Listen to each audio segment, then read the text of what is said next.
The year is 1137.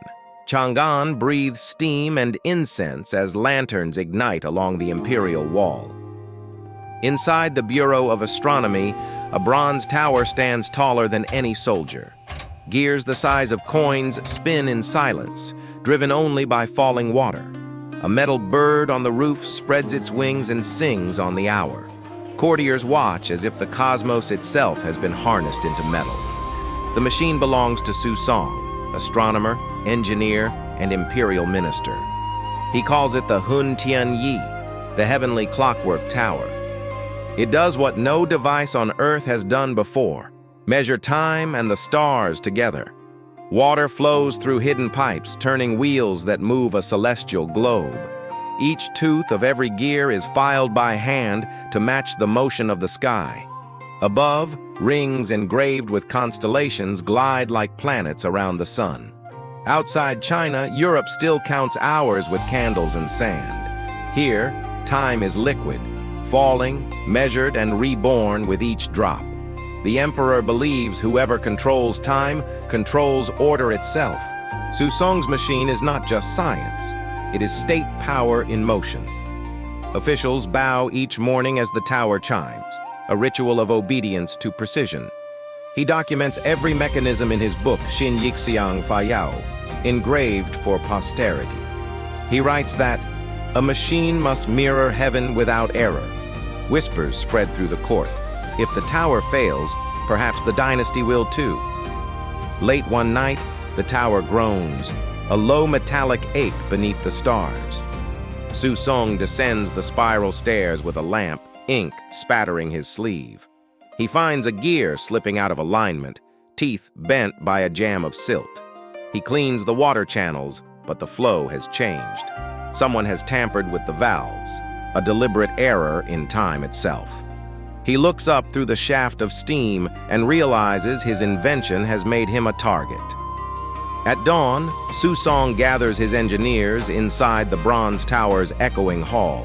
Their hands are stained with oil and copper dust, their robes damp from the canal mist.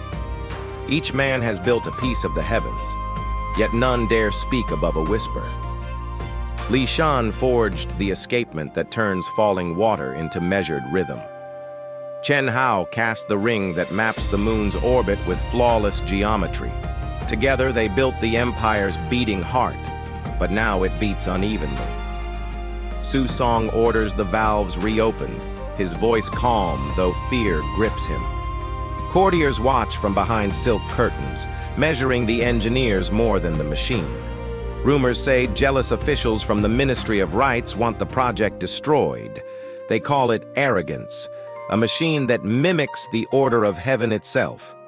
Yet to the artisans, it is devotion, not blasphemy, a prayer written in steel. They realign the water channels by candlelight, the hiss echoing like breath.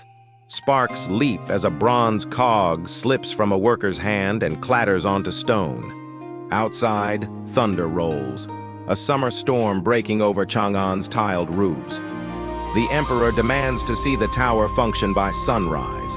Failure means disgrace, sabotage means death. Through the night, Su Song refuses to rest. Ink bleeds down his wrist as he recalculates the wheel ratios. The mechanics whisper formulas while servants bring buckets of rainwater to keep the flow alive. Just before dawn, the thunder fades. The first drop falls through the tower's pipe.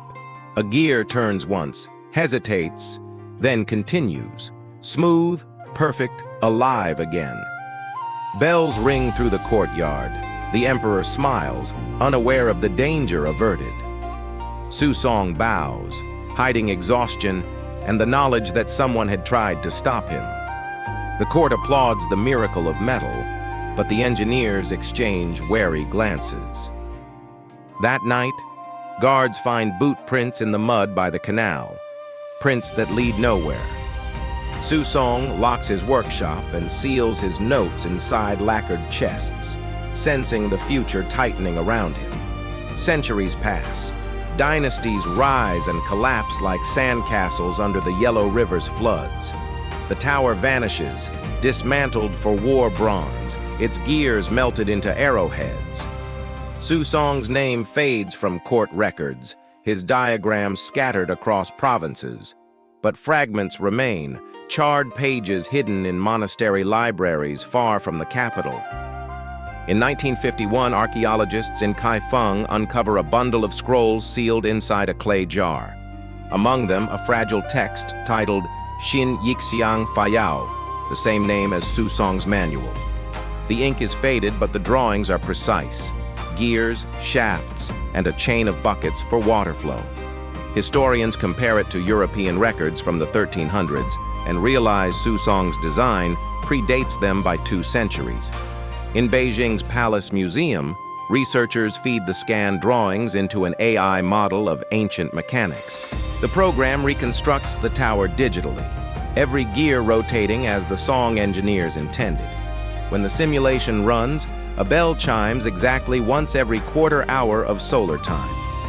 The pattern matches modern atomic clocks within seconds, a 900-year accuracy gap erased.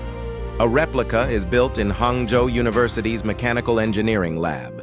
Visitors watch as water falls through glass tubes onto bronze blades, spinning the globe of stars. Children stand under the ring of zodiac signs and count the beat of ancient time.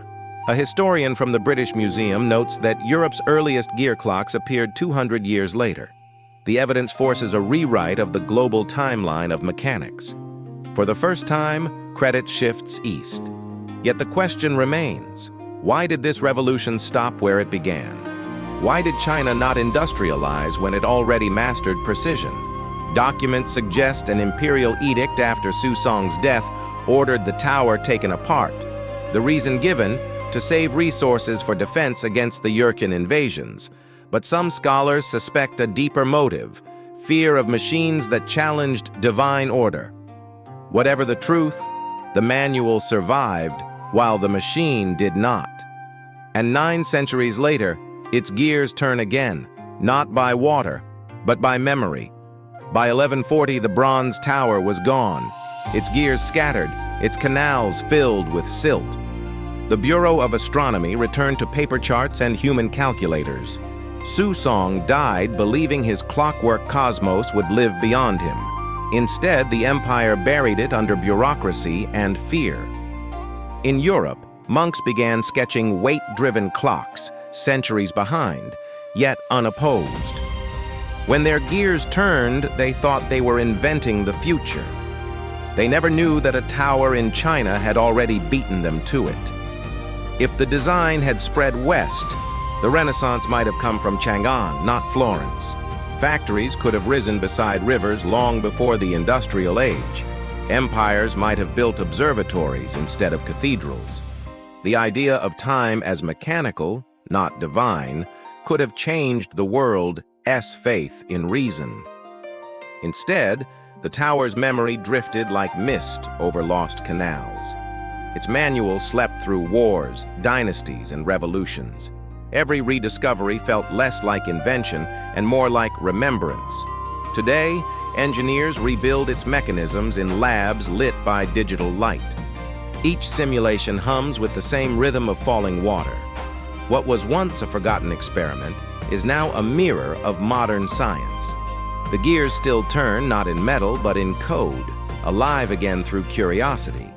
Somewhere, Susong's equations echo inside the algorithms of our machines. His dream wasn't lost, it simply changed form. The tower that once measured the heavens now measures how far memory can travel. And with every rotation, it reminds us that innovation doesn't die, it sleeps. Every civilization is a clock waiting to be rewound. Time is not owned.